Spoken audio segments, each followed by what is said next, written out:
सर्वप्रथम मां सरस्वती को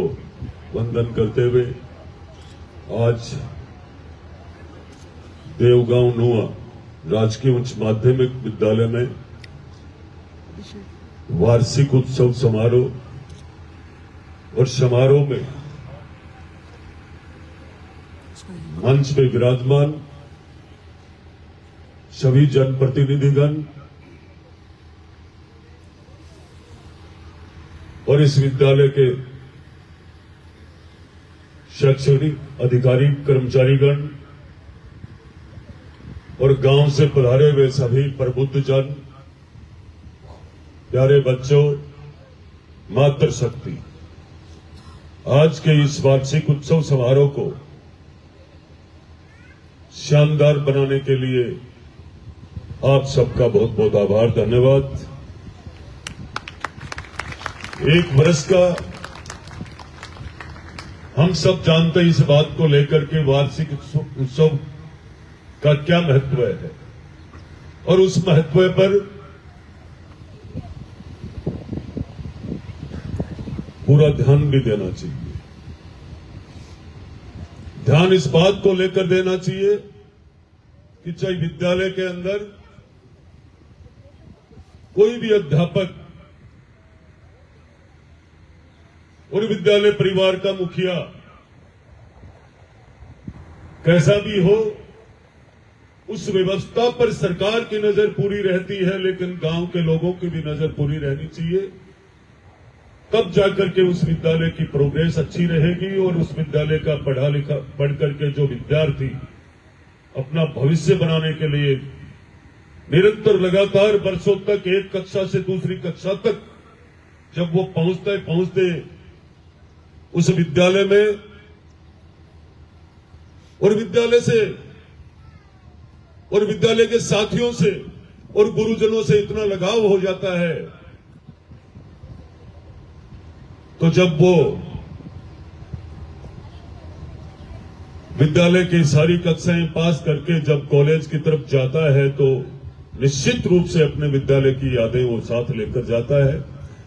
मैं समझता हूं जहां तक हर एक शिक्षक अपना पूरा प्रयास भी करता है और हर एक विद्यार्थी पूरी मेहनत करके एक अच्छा विद्यार्थी बनने की कोशिश भी करता है,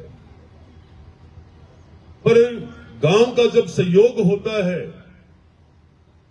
और गांव के लोगों का और गांव के अलावा, मैंने पूरी विधानसभा पे नहीं, एक बार हमें सरपंच बनने का गांव ने अवसर दिया था, तो मेरे दादाजी ने बुलाकर मुझे सबसे पहले ये कहा था कि गांव के भामाशाहों का मान सम्मान करना कभी मत भूल जाना। और जिस विद्यालय के अंदर ये सरस्वती के इस मंदिर के अंदर और सरस्वती से जुड़े हुए मंदिर से जुड़े हुए गांव के भामाशाह और एक मेरा जनप्रतिनिधि होने के नाते निश्चित रूप से मैं संवेदनशील हूं कि हर विद्यालय की देखरेख किस तरीके से की जाए। भले ही मैं आपके बीच में कम आता होगा, पर मैं राजनीति को द्वेषता की तरफ से नहीं करता हूं। जो कोई भी कर्मचारी मेरे पास सीधा आता है, मैं उसका काम और बड़ी ईमानदारी पूर्ण, पर मैं आप सबसे विशेष कहता हूं इस वार्षिक उत्सव के माध्यम से, ये देश का भविष्य है आने वाला, और ये भविष्य इन सब गुरुजनों के हाथ में है। तो आपको अच्छी शिक्षा दे करके, जो हमारी 2020 की शिक्षा नीति है,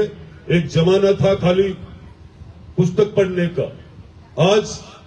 अकेली पुस्तक पढ़ने से ही नहीं, जिस तरीके का बच्चे का जिस क्षेत्र में दिमाग काम करता है, चाहे कंप्यूटर में चाहे खेल में, हर क्षेत्र में आपको शिक्षा मिलेगी। और इसी के साथ आप लोगों को यह भी कहना चाहूंगा मैं विद्यालय के सभी अध्यापकगण को कि मेरे योग्य कोई भी काम हो, आप कभी भी याद कर सकते हो, पर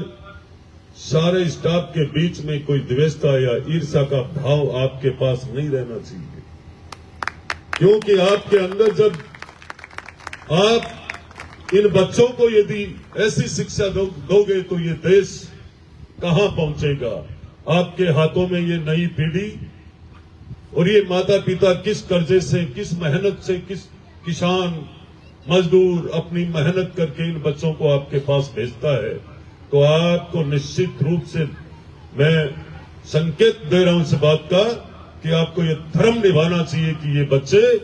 देश का भविष्य है और वो देश का भविष्य आप लोगों के हाथ में। आपको अच्छा काम करके और विद्यालय का नाम रखना चाहिए। इसी के साथ मैं मेरी वाणी को विराम देते हुए और बाबा हरिदास जी के चरणों में वंदन करते हुए आपका बहुत बहुत धन्यवाद। मुझे आज इस कार्यक्रम में बुलाकर मान सम्मान, ये शॉल उड़ाना, ये माला धारण करवाना,